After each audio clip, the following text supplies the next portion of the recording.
Hey guys, welcome back to my channel. Hope everybody's doing well as always. I want to pull some cards today.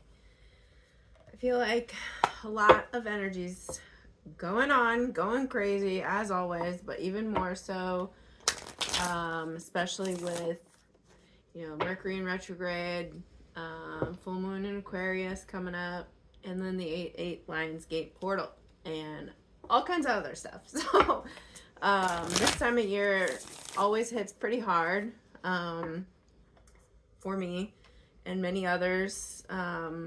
If you are ready and open to leveling up. So I'm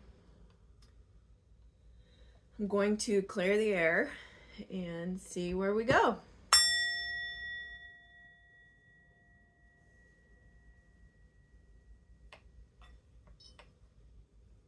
All right. Wow, already a card came out. This is fast. So we have the Ace of Swords, breakthrough and awareness. Yeah.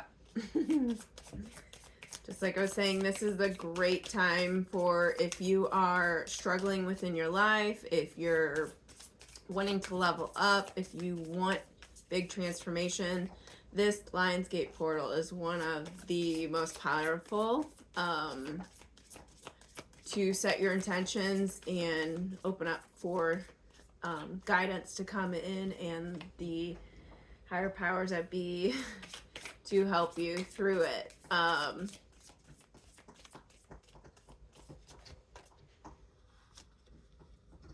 Empress, we got the Divine Feminine. All right, so we have Divine Feminine, Masculine within all of us. They're just energies, no matter what gender you are, but we are pulling on the side of Divine Feminine right now. The Empress, the one, she's, the sensual, sexual, beauty, the creator, she's the one that gives life.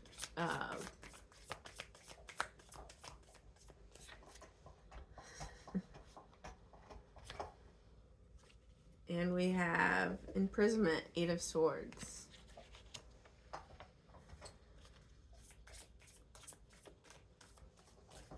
It's definitely something I've been feeling lately is the justice, soul contract, especially within a soul contract. That's definitely something I've been feeling lately. Is just that divine feminine aspects of me having a really hard time feeling confined to the old paradigm still. We're shifting into a new paradigm of relationships, and a lot of us are kind of confused right now because we're not really sure like what the new paradigm looks like. We don't have like a book that lays it out for us, the stories. I feel like in the old paradigm, like the Pisces age, we have stories from that. We have like, Romeo and Juliet. We have the stories of like where love just cannot come together, and relationships are all about like, survival, and the ones that you truly love cannot be together for whatever reason. The stupid fairy tales about whatever keeps two lovers from together, whether it be distance, whether it be religion, family ties, age. Well, some of that age. We don't want to get too controversial with that, but things like that were, again, distance, work, friends, status, even money, things like that. Like all the stories that have told us why we're not supposed to be together. That's been our kind of like our playbook for a long time. true love is not meant to be together, so we go for, somebody more compatible that's within our reach. And we learn how to be with them and to cope with that kind of a thing. And I feel like with this new shift, it's like we're coming these new paradigm relationships. We don't know how exactly to maneuver through them because we haven't had the stories yet come out. We haven't had any role models to look at after. We haven't had the movies and all that stuff showing us the way. It's like we're literally writing the story right now. And I definitely feel like the divine feminine within us all, within these relationships and these soul contracts, has been really struggling and trying to be released, the imprisonment of that old ideology and those old expectations and the old role that it played, that it was seen as. The divine feminine, and it's essentially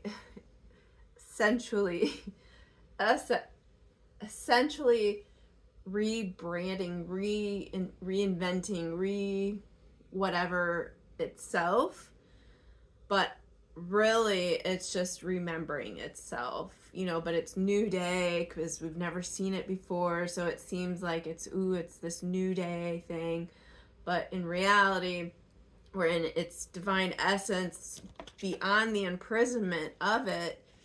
It's its true form, it's its true self, it's the way that it was supposed to be presented and expressed as, but it's been confined for so long. So I've definitely been feeling that within myself. Also, the resistance and the defensiveness and the being scared, parts of me. Because I feel like for a long time, my guidance has changed. The way that I receive guidance, the way that it comes in, when I first started on this awakening journey, I feel like it was just in my face. It was abrupt, it was loud, it was constant downloads, constant connections. It was almost harassy.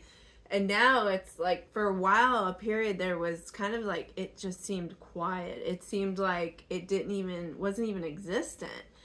And like I was just dissociated with so much stuff for a long time. And then it's like slowly creeping up back, coming in, but it's different. It's more natural feeling. It's not, it's just, it is. It's like it comes in and I'm seeing like a fog right now where it's just like coming in and it's just quiet and soft and mysterious, that's the way it's feeling like it's coming in. I feel like at first it was like, hear me roar. They always throw these on the damn floor. It just feels like it was loud and in your face. I want to be heard. Hear me roar. And now it's kind of like you take it away in a sense to where then you understand how good it is. You don't understand how good it is until, it's gone. That kind of a feeling. So now it's kind of like just trickling back in. And,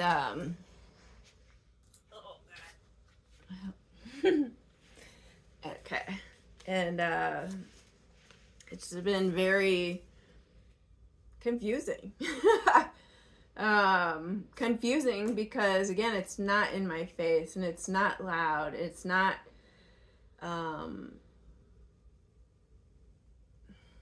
what's that word I'm looking for? It's not straightforward. You know, this is definitely more calm, and it's confusing, you know. I'm getting, if you're resonating with this or you're interested in this and what I'm saying, I'm getting for you to look up your North Node sign, because this is resonating within me, within that. I just learned about this recently. So you have your sun, moon, and rising sign. Those are your big three that most people talk about, whatever. You know, my sun sign is an Aquarian. I was born in February, so that is my sun sign. But you also have a full birth chart where it dives deeper into more characteristics within your personality. So each planet represents different things, and then it representing what sign those planets are in makes part of that, and it creates this big you. So, you know, a lot of people don't believe in astrology. I get it. Some of it's very vague. It's not until you actually like dive a little deeper in the understanding and start observing and release a lot of that muck and trauma that kind of clutters that you really start kind of relaxing and falling into your true essence, and those signs, the astrology signs really start to show themselves, and you're like, okay, I get it now. So anyways, so I just learned about your North Node and what that is, and that's your purpose, that's your, you know, that's the way that you're supposed to go. And then obviously your South Node is kind of like the opposite of, you know, what keeps you from following your true north, you know, like the North Star that takes you home to your purpose, to everything. So look into that and see. Just one second. Okay, so there's 2 bonus cards on the floor I did not see until I had to get up and kind of check my dogs because they're about to start arguing over a bone. So anyways, yeah, check out your North Node and see. So we've got the Magician, and we have the Queen of Wands. So, and then 2 bonus cards, which is Knight of Pentacles and the 10 of Pentacles. Ow. So this is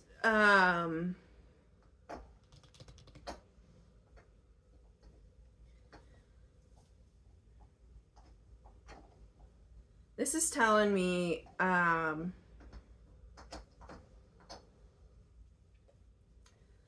right now it's the energy that, especially with this portal, is the opportunity. It, like, right now it just feels like this portal is like a manifestation tool. Like, this is the time, if you want to manifest something, right now is the time to do it, to set your intentions, you know, backed by the full moon, setting your intentions for, you know, getting rid of anything that does not serve your highest good, that keeps you from achieving your goals, the blockages, the insecurities, the false narratives, you know, the false identities, the false, all your insecurities, everything. Get rid of that. Give that to the full moon to get rid of. But setting your intentions, especially with this 8/8 portal, is a really, really powerful manifestation tools, and or is a powerful manifestation tool, because it is literally showing within this the divine feminine becoming, you know, the Queen of Wands,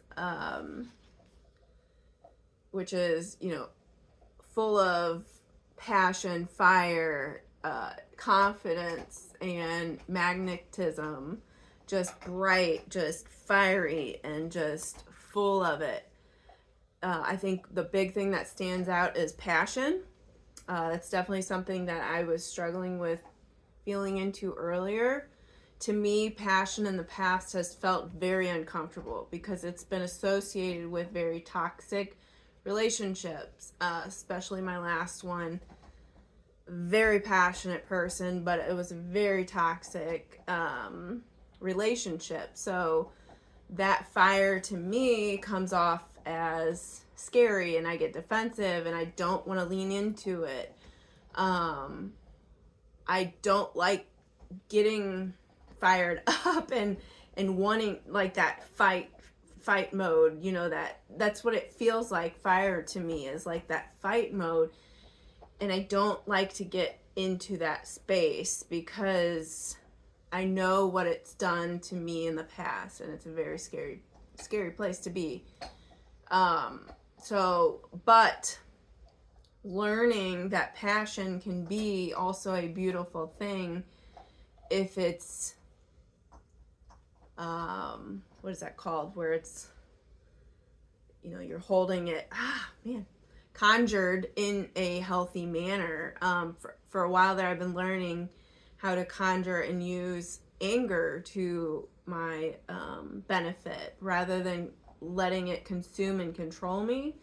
Conjuring it, and when it arises, being able to grasp that anger and just hold it and just use it as fuel for good things, for, you know, determination, for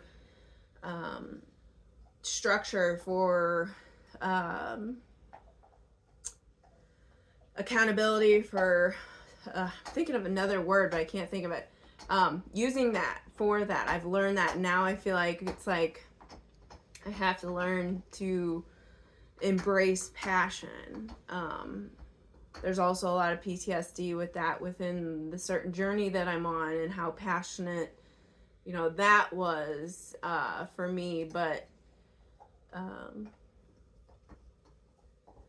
yeah, so right now, and Leo, the sign of Leo is a fire sign, so that is one of passion also, and embracing that and using the Lion's Gate, that passion that it's opening up and presenting and leaning into, that is highly beneficial and important right now,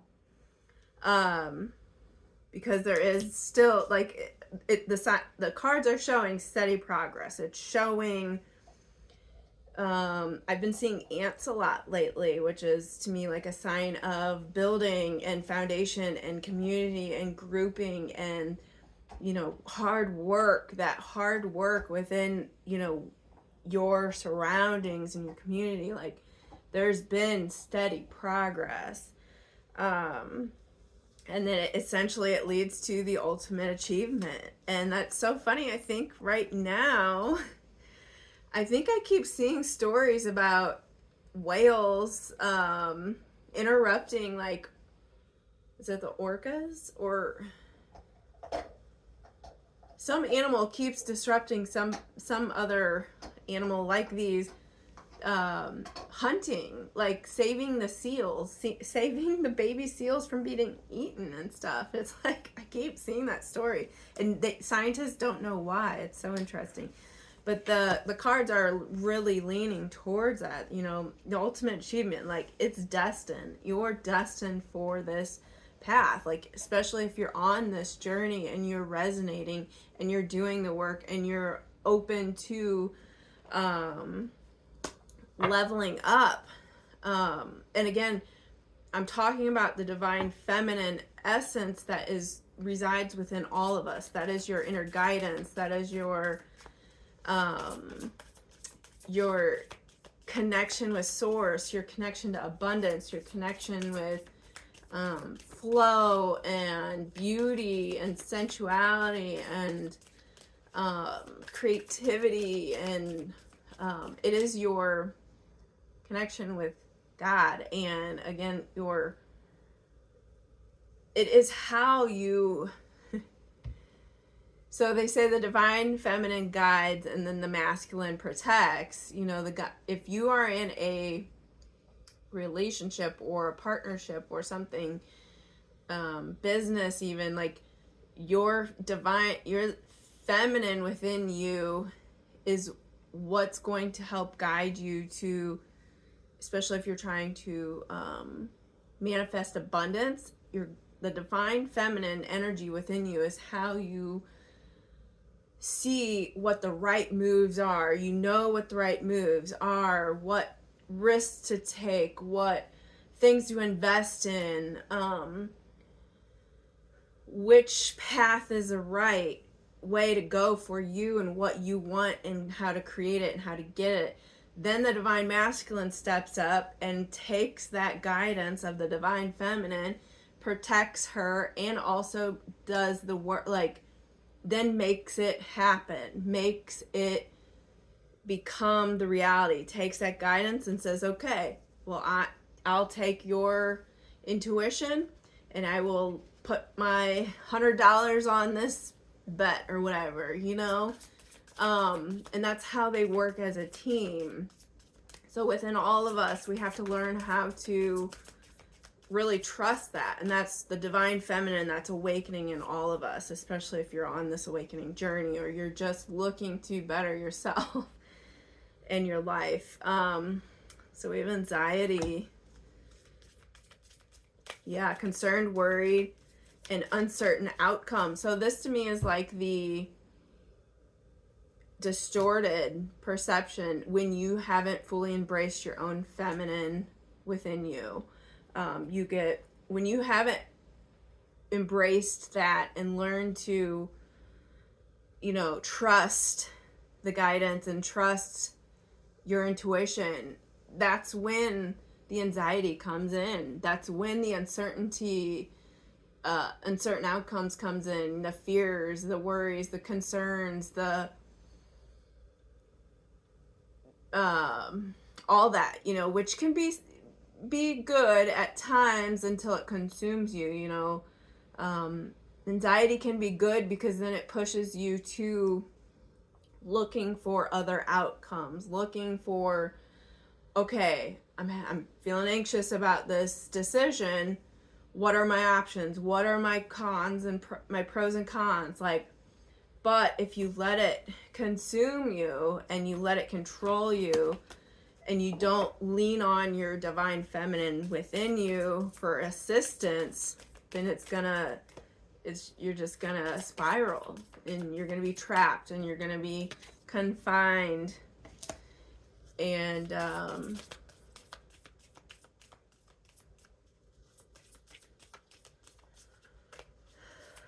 I'm just hearing, they're just showing me and telling me the importance of, when one person does good in abundance, everybody benefits from that. That's why I love to share the knowledge that I have, because I believe, everybody is able to tune into this. Not everybody is wired or open to it, but essentially everybody can if they really wanted to and worked towards it. So I don't believe they talk about some of the Illuminati or whoever, or the people that are a part of these secret mystic schools, and only a select, elite people get to be in them,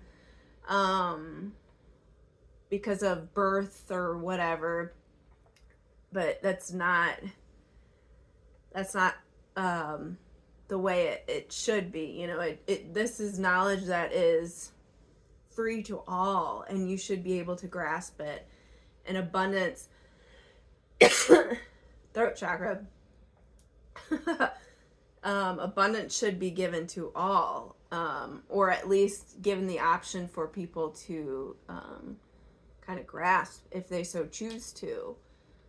So that's why I'm just seeing, again, the importance of, one person's abundance is a win for all, because then it also gives the opportunity essentially for others to get that. I don't know how to explain that exactly. Like, I would never want to be selfish with my abundance or my awakening. Like, if I can share seeds and tidbits and things that will help somebody else, then get abundance or whatever it is, like, that then essentially makes the world one by one a better place. I feel like that maybe is like what I think a lot of people are starting to realize also and wake up to is the, you know, how for so long abundance and everything was just like for a select type of person, or knowledge was only for a select type of person within a select family or whatever hierarchy. And but this collective consciousness awakening and awareness is really just destroying that ideology, and it's just making it